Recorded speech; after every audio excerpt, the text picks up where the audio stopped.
Hey everybody, Adam Savage in the Objects Conservation Department at the Metropolitan Museum of Art. And Fred, we're going to talk about this cup because it looks pretty normal here on the computer screen, but it is not. Well, this is a decorative cup that's in the European Decorative Arts Northern Renaissance galleries, and it's all turned with a lathe, probably a treadle lathe at that point in time. Oh, so they're just hitting a bow with a string Yep. and something's turning. And what is it turned out of?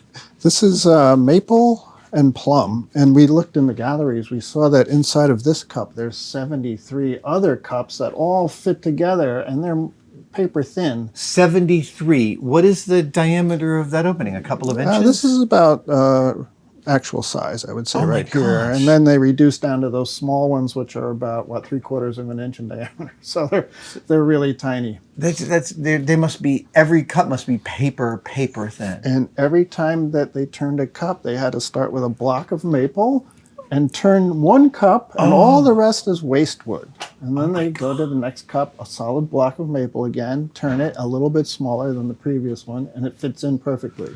Okay, so doing this job where you are spending time with these objects and figuring out how to support them, you must get a sense of the maker, of the artist from a few hundred years ago. Do you end up sometimes thinking, man, you're nuts, but I love you?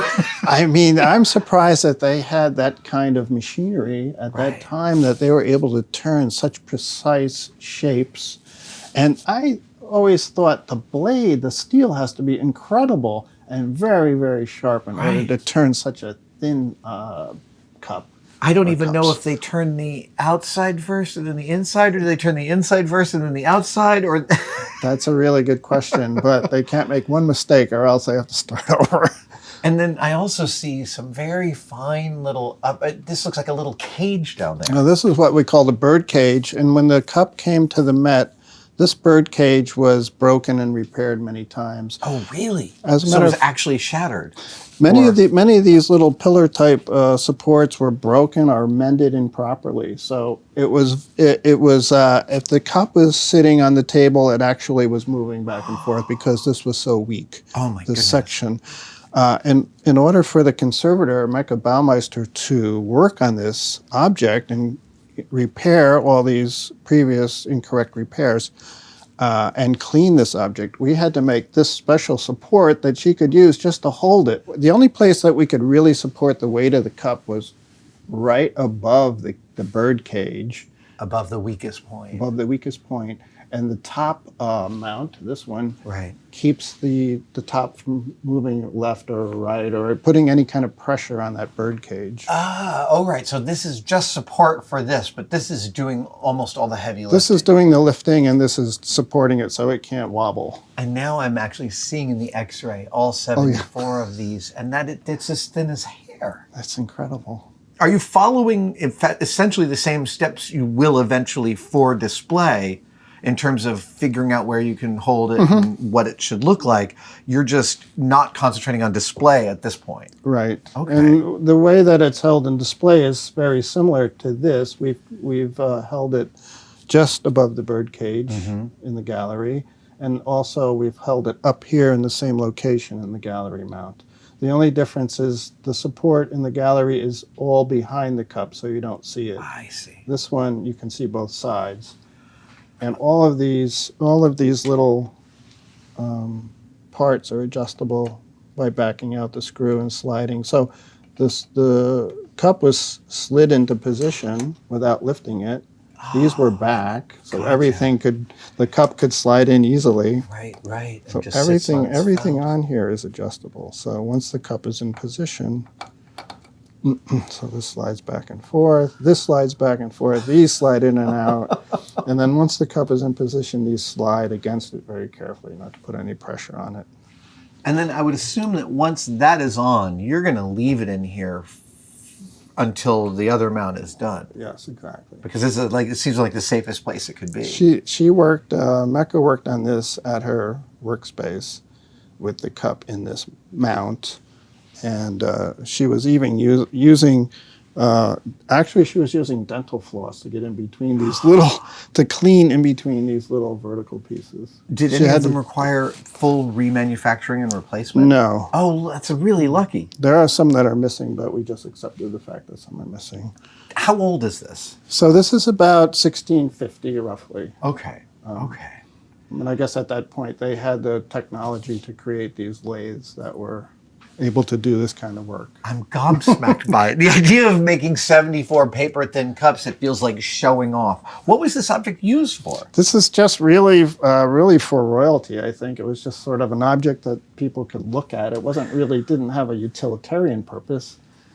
And it's like this thing of like, it still feels devotional, doesn't it? The attention to detail. Yeah, it's just incredible how the craftsmanship, the amount of work that went into it, and then it was presented to a royal person of some sort, I would think. Who I can't imagine who would does have understand a- how would have precious a- this object was. Probably has a collection of all sorts of interesting Right. things. If you go down in the Renaissance galleries, you'll see that there's some other turn pieces that are kind of irregular in shape. They come up and then they turn out and then they come up again. And so And they're that's all not parts. cut and reassembled. I It's, think those are cut and made in parts and then assembled. so it is a bit of showing off Yes, of absolutely. extremely high level Absolutely. lathe work. Yeah. How it strikes me that it must be quite lightweight.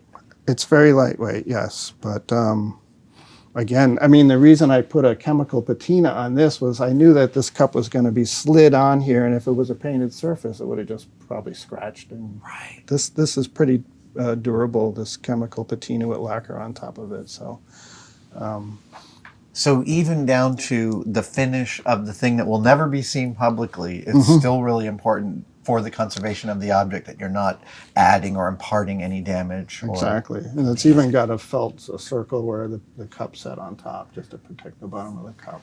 And do you guys use the same felt for all your mounts? Well, this or is there are different kinds. we have a thicker acrylic felt Okay. if it's a larger object. This happens to be an ultra suede, which is a very fine type of felt, as you can see and feel. It's very. We use this a lot for jewelry when we need a very fine padding. That's not going to be so obvious. Right. This feels like half a millimeter or less thick. Yeah, it's very smooth and very nice. It's got its drawbacks. It's hard to actually bend it around a curve because it's very stiff, where the other thicker acrylic one has a flexibility to it, so you can actually bend The it. thicker while- one's more flexible than the thin one. I wouldn't have expected yes. that. This one you have to cut little tiny cuts in it to make it go on to a curve. So So when you have this mount and you're thinking about making the final museum mount, it strikes me that it's a straightforward engineering problem because you've already solved it here, but was it straightforward? Or did you have to come up with a couple of new ideas? the hardest part was to bend these so they would hit perfectly in this little recess above the bird cage. It couldn't be too high or too low. So that's why you can see that these are bent a little bit just to get them perfect. So when they slide in, they're sliding into exactly that little recess. You don't right want it there. to impart any up force, and you don't want it to be at all below. That's what right. it's And supposed we to also be want to holding. capture the piece by Right. fitting it into that recess right there, because that diameter is very small, and once it's captured, it stays there. For me, when I make something, there is this process at the beginning where all I'm doing is attempting to put all the topography into my body. And only when I understand it there can I make something. Is it a similar process here? Yes, you have to, we had restrictions. You could only grab it in certain places. Right. And, we had to really respect the fragility of the piece. We were certainly limited in where we could hold it. Of course. And we had to use utmost accuracy in making them out, so it fit perfectly. That sounds stressful. It can be stressful. It can be stressful. We're lucky because a lot of objects we get are going to be a real challenge. Right. And it makes the job really interesting. So it's And a little something different. and every they're day. all different. Everything's different, and they're from all over the world, and they're all like top of the line pieces. Right. They're the So- best example that there is. Yes, so we're very lucky You get to to do what we do. you get to understand these objects at a level that few other humans do. Yes. That's really And exciting. we get to handle them. Like I mentioned, we handle them probably more than anyone else in the museum because it's a lot of fitting work and tailoring. So It feels like a really important amount of institutional knowledge that you glean about these pieces. Yes, it's we get a nice cross section of objects. So. Amazing. Well, thank you so much for taking me on a You're tour welcome. through this. It's an incredible piece and an insane mount. I love it. Thank you very much.